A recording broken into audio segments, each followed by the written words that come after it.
टेक्नोरवेज में आपका स्वागत है। आइए दोस्तों, बजट फोन्स की कंपैरिजंस बहुत कम होते हैं ना, है ना। हम लोग अक्सर mid range, upper mid range, flagships ऐसे कंपैरिजंस करते हैं। इस बार मैंने सोचा कुछ अलग करते हैं। Realme P4X हमारे पास है और हमारे पास है Vivo का T5X, दोनों ही एक्सेस है। अब दोनों ही दोस्तों आपको थोड़ा आगे पीछे मिलते हैं प्राइसेस की बात करें, और इनफैक्ट दोनों में सेम चिपसेट है, Dimensity 7400। तो मैंने सोचा कंपेयर करते हैं, और दोनों भी one of the most popular phones है अगर बजट कैटेगरी की बात करते हैं, और आपको बताते हैं कि इन दोनों में क्या अच्छा है क्या बुरा है, दोनों में से कौन अच्छा है और कौन बुरा है ये भी बताएंगे, और हाँ लेना चाहिए कौन सा नहीं लेना चाहिए वगैरह वगैरह। एज ऑलवेज कंपैरिजंस में यही होता है। नए है तो सब्सक्राइब करिए, सपोर्ट करिए और कमेंट करके अपनी राय जरूर देना, और कौन सा चूज करेंगे ये भी जरूर बताना। अब सबसे पहले डिस्प्ले की बात करेंगे तो भाई देखिए दोनों में आपको सेम साइज की यहाँ पर डिस्प्ले मिलती है ऑलमोस्ट। जैसे कि Realme वाला 6.72 इंच है, Vivo में आपको 6.76 इंच मिलता है, और दोनों में आपको फुल HD प्लस का रेजोल्यूशन दिया है, और दोनों ही LCD डिस्प्ले, यस AMOLED नहीं है। और हाँ, दोनों में स्मूथनेस में थोड़ा फर्क है। Realme जो है वो आपको 144 हर्ट्ज के साथ आता है, Vivo 120 हर्ट्ज। मतलब Realme में थोड़ा एडवांटेज है। होपफुली अगर ऐसा हो फ्यूचर में कुछ गेम्स हो जो 144 FPS सपोर्ट दे, वो अलग बात है। बाकी डे टू डे लाइफ में जब हमने यूज किया है दोनों को इक्वली स्मूथ लगते हैं। हाई ब्राइटनेस मोड Realme में 1000 निट्स का है, और Vivo में जो है वो पीक ब्राइटनेस की इंफॉर्मेशन मुझे पता है, हाई ब्राइटनेस नहीं पता है, तो वो पीक ब्राइटनेस 1200 निट्स का है। अब देखिए ऑन पेपर्स Vivo ऐसा लग रहा होगा ना थोड़ा सा ज़्यादा है, लेकिन वैसा नहीं है। जब हमने टेस्ट किया, चेक किया, तो इंडोर के साथ साथ आउटडोर में Realme वाला डिस्प्ले ना मुझे थोड़ा सा ब्राइट लगा था, क्योंकि हाई ब्राइटनेस मोड और पीक ब्राइटनेस में काफ़ी फ़र्क होता है। ये दोनों अलग अलग सिनेरियोज में काम करते, इस वजह से ये डिफरेंस है, ठीक है। एंड देन उसके अलावा दोनों में स्क्रीन गार्ड पहले से लगा कर दिया है, और दोनों में आपको डिस्प्ले प्रोटेक्शन है। Realme वाले में KK ग्लास है, Vivo में टाइटन ग्लास है। बेजल्स मुझे दोनों के ठीक लगे हैं। इन दोनों के मुकाबले मुझे Realme स्लाइट बेटर लगा है। अगर आप गौर से देखेंगे तो आपको पता चलेगा। दोनों में Netflix आपको HD स्पेशल ऑडियो सपोर्ट दिया गया है। इनफैक्ट जब हमने वीडियोस वगैरह देखा है सब कुछ अच्छे लगते हैं दोनों में, ऐसे कोई प्रॉब्लम नहीं है। कलर्स वगैरह सही है, और इनफैक्ट यूट्यूब में भी आप दोनों में HDR कंटेंट देख सकते हैं। तो ये डिस्प्ले दोनों में जो दिया है, मैंने जो भी इनके बारे में अच्छा बुरा था सब क्लियर बता दिया। बाकी सॉफ्टवेयर की बात करेंगे तो P4X में Realme UI 6 आता है, Android 15, यस। इसमें 2 साल के अपडेट्स ब्रांड दे रहा है, तो ये Android 17 तक ही जाएगा। लेकिन Vivo में एक एडवांटेज है, इसमें आपको मिलता है Android 16 out of the box origin OS, और यहाँ पर 2 साल के अपडेट्स ने ब्रांड ने देने की बात करी है, तो ये Android 18 तक जाएगा। तो 1 साल ज़्यादा अपडेट आपको मिलेंगे Vivo वाले में। हावेवर दोनों में आपको अगर ब्लोटवेयर्स की बात करें तो Realme में भी है, Vivo में भी है, बट कंपेयर टू Vivo के Realme में थोड़े से कम है, Vivo वाले में ज़्यादा है। आई डोंट नो वाई इतने ज़्यादा ब्लोटवेयर्स Vivo वाले ने अभी देना शुरू कर दिया है, जहाँ पर इसमें कुछ फोल्डर्स भी अलग से दे दिया है वगैरह की चीज़ें हैं। तो ये सारी चीज़ें वैसे दोनों में आप डिसेबल कर सकते हैं, कोई ज़बरदस्ती नहीं है। और दोनों में डिस्प्ले पे आपको अलग से वो उनका लॉक स्क्रीन पोस्टर और ये सारी चीज़ें मिलती है, ग्लांस वगैरह, इनको भी आपको अलग से डिसेबल करना पड़ेगा। बाकी दोनों में स्टॉक डायलर दिया है, कॉल रिकॉर्डिंग वगैरह करना है वो आप दोनों ही फोन्स में प्रॉपर्ली कर सकते हैं। और UI की अगर बात करें तो एज सच मुझे दोनों में ऐसे कोई कंप्लेंट्स नहीं है, बट जनरली अगर आप मुझसे पूछते हैं, मैं Realme UI को ज़्यादा प्रेफरेंस देता हूँ कंपेयर टू ओरिजिन OS के, क्योंकि हमने इनका मिक्सचर यूज़ किया ना कलर OS में, ऑक्सीजन OS में, तो हमें एक वो फील आता है यहाँ पर। तो ये एक चीज़ है, क्योंकि जब Realme UI 7 आएगा तो आई थिंक उसमें और भी ज़्यादा मज़ा आएगा आपको।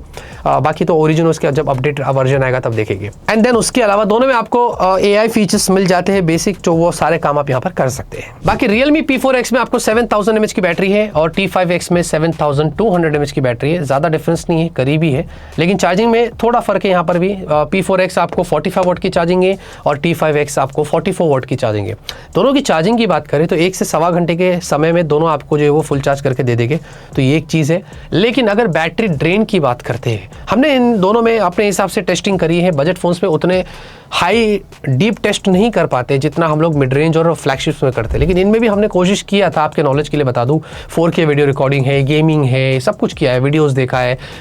तो इसमें Realme P4X में लगभग हमें 9 घंटे के आसपास स्क्रीन ऑन टाइम मिला था, कंपेयर टू Vivo T5X जिसमें 8.5 घंटे का स्क्रीन ऑन टाइम था। मतलब कंसिडरिंग उसमें 200 mAh बैटरी ज़्यादा भी है, फिर भी वो थोड़ा सा पीछे निकल कर आया था कंपेयर टू Realme P4X के। तो ये एक डिफरेंस मैंने नोटिस किया था, जो कि सरप्राइजिंग था, जो हमने यहाँ पर नोटिस किया था। बट ये सारा ऑप्टिमाइजेशन का खेल है, जो फिक्स्ड किया किया जा सकता है। बाकी फिर भी बैटरी के लिए हमारी टेस्टिंग में हमें एक चीज़ तो साफ नजर आई है कि रियलमी में आपको थोड़ी बेटर बैटरी बैकअप मिलती है कंपेयर टू वीवो के। बाकी दोनों में आपको 50 मेगापिक्सल के प्राइमरी सेंसर दिए गए हैं और दोनों में वैसे OIS नहीं है, दोनों में ही आपको EIS मिलता है और अल्ट्रा वाइड भी आपको दोनों में नहीं मिलता है। दोनों में अलग से आपको 2 मेगापिक्सल का सेंसर दिया है डेप्थ वाला। लेकिन हाँ, रियर वीडियो दोनों में आपको 4K सपोर्ट दिया गया है, 4K 30 FPS, which is good. Selfie में फर्क है, रियलमी जो है P4X वो आपको सिर्फ 8 मेगापिक्सल है और फुल HD वीडियो आप शूट कर सकते हैं 30 FPS पे। Vivo T5X में एक एडवांटेज है कि यहाँ पर 32 मेगापिक्सल है और यहाँ पर आप 4K वीडियो शूट कर सकते हैं सेल्फी में 30 FPS पे। लेकिन याद रहे दोस्तों, नंबर्स मैटर करते हैं कुछ कुछ सिनेरियोस में, लेकिन ऑप्टिमाइजेशन भी मैटर करता है, जो इस वीडियो में आपको मैं बताता हूँ क्या है। पहले तो आपको मैं बता दूं, अगर रियर फोटोज की थोड़ी सी बात करते हैं, मुझे दोनों के पिक्चर क्वालिटी ना अच्छी लगी। कुछ कुछ सिनेरियोस में मुझे वीवो के फोटोज अच्छे लग रहे थे, बैलेंस लग रहे थे। कुछ कुछ जगहों पर मुझे रियलमी के फोटोज अच्छे लग रहे थे, मतलब कलर्स वगैरह थोड़े बैलेंस लग रहे थे।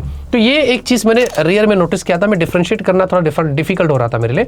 बट एक चीज़ और भी है ना, वीवो वाले में आपको पोर्ट्रेट में थोड़े जूम ऑप्शंस अलग से मिल जाते हैं, जहाँ पर रियलमी में ना पोर्ट्रेट में कोई जूम नहीं है। जब आप पोर्ट्रेट फोटोज लेते हैं, मैं उसकी बात कर रहा हूँ। एंड देन उसके अलावा हमने जब दोनों की सेल्फीज देखी है, तो सेल्फीज भी मुझे यहाँ पर दोनों की अच्छी लगी है। बट फर्क ये है कि वीवो वाला थोड़ा ज़्यादा डिटेलिंग देता है, क्योंकि 32 मेगापिक्सल तो आप जूम करते हैं ना तो थोड़ा और डीप जूम कर सकते हैं वीवो में, जो रियलमी में नहीं होता है। लेकिन क्वालिटी ना मुझे दोनों की अच्छी लगी थी। रियलमी ने भी 8 मेगापिक्सल में ऑप्टिमाइज किया है। अगर आप देखेंगे फेस पे जो शार्पनेस है, जो इफेक्ट स्किन टोन है, जो डायनामिक रेंज है, यहाँ पर ऐसा नहीं है। रियलमी ने भी अच्छा काम किया है। इनफैक्ट दोनों के हमने अगेंस्ट सनलाइट वाले भी कुछ फोटोज लिए, वो आप यहाँ पर देख सकते हैं। बट इसमें भी मुझे कहीं ना कहीं वीवो थोड़ा सा बेटर लगा था। बाकी हमने इनके अगर वीडियो की बात करें तो देखिए, दोनों के रियर वीडियो मुझे यहाँ पर अच्छे लगे थे। इनफैक्ट डायनामिक रेंज, स्टेबलाइजेशन दोनों का अपनी जगह पर यहाँ पर अच्छा था। और साथ में हमने जब स्टेबिलिटी चेक किया दोनों में, तो दोनों के अंदर चलते वक्त थोड़ा फ्लिकरिंग इशू रहता है, तो वो एक चीज़ यहाँ पर साफ थी। बट सेल्फी वीडियो की बात करेंगे, दोनों के अंदर अच्छा लगा मुझे। लेकिन इसमें मुझे रियलमी में दो चीज़ बेटर लगी थी। एक तो आप देखेंगे रियलमी वाला ज़्यादा स्टेबल था, वीवो वाले में देखेंगे थोड़ा सा फ्लिकर के इशू है। इनफैक्ट रियलमी में डायनामिक रेंज भी बेटर थी। अगर आप बैकग्राउंड में देखते हैं ना, तो कुछ कुछ चीज़ें साफ क्लियर दिख रही है, वो रियलमी में दिख रही है। वीवो में यहाँ पर एक्सपोजर के थोड़े बहुत इश्यूज थे सेल्फी वीडियो में। बाकी दोनों में आप अप टू 10x जूम कर सकते हैं फोटोज में, और मुझे यहाँ पर रियलमी बेटर लग रहा था। रियलमी की ऑप्टिमाइजेशन अगर आप देखेंगे थोड़ी सी बेटर थी, और वीडियो में भी कुछ मामला वैसे ही था जो आप यहाँ पर देख सकते हैं। और हाँ, ऑटो फोकसिंग भी हमने ट्राई किया था, और पता नहीं ऑटो फोकसिंग में रियलमी बेटर लग रहा था, वीवो वाला बहुत बुरी तरीके से मार खा रहा था। मुझे लगता है कि इनको इस मामले में ना कहीं थोड़ा ऑप्टिमाइज करना चाहिए। तो ये आप खुद अभी जज कर सकते हैं कि कौन अच्छा है कौन बुरा है। मैंने डिस्क्रिप्शन में फिर भी गूगल ड्राइव की लिंक दे दिया है। इनफैक्ट नाइट के फोटोज में बजट में ज़्यादा नहीं लेता हूँ, और मैं रेकमेंड भी नहीं करता हूँ, इसलिए हमने इनमें भी कुछ वैसे ही किया है। बाकी परफॉर्मेंस की अगर बात करें तो भाई दोनों में आपको सेम चिपसेट देखने को मिलती है, डायमेंसिटी 7400। बट इनके अपने अपने नाम है। रियलमी जो है वो डायमेंसिटी 7400 अल्ट्रा पर आपको मिलता है, और वीवो वाला टर्बो के साथ आता है। दोनों ही आपको चिपसेट ऑब्वियसली सेम है, तो 4nm पर मिलता है। दोनों के एंड्रॉइड स्कोर्स की अगर बात करें तो काफ़ी करीब है, क्लोज टू 1 मिलियन है। इनफैक्ट मैंने थर्मल्स भी देखा, दोनों के उस मामले में सही थे। और अगर CPU टोटल देखते तो रियलमी के स्कोर्स थोड़े बेटर आए थे, 90% के ऊपर थे कंपेयर टू वीवो के। इस दौरान भी दोनों के जो टेम्परेचर था वो मेंटेन्ड था। अगर उसके साथ साथ मैं गेमिंग की बात करता हूँ तो दोनों में गेम प्ले यहाँ पर आप कर सकते हैं, अच्छे से स्मूथ हो जाता है। BGMI अच्छी बात यह है कि रियलमी में आपको 90 FPS मिलता है, थोड़े बेटर FPS वो प्रोवाइड करता है, स्मूथ लगता है खेलने में कंपेयर टू वीवो के। उसमें 90 FPS नहीं है, उसमें सिर्फ 60 FPS ही है। तो ये एक चीज़ हमने देखा। और कॉल ऑफ ड्यूटी जो था वो दोनों में 90 FPS है, तो वहाँ पर एक्सपीरियंस दोनों का ना अच्छा था। और गेम के वक्त खेलते खेलते भी दोनों फोन ज़्यादा ओवरहीट नहीं होते, 42, 43, 44 के बीच में ही रहते हैं।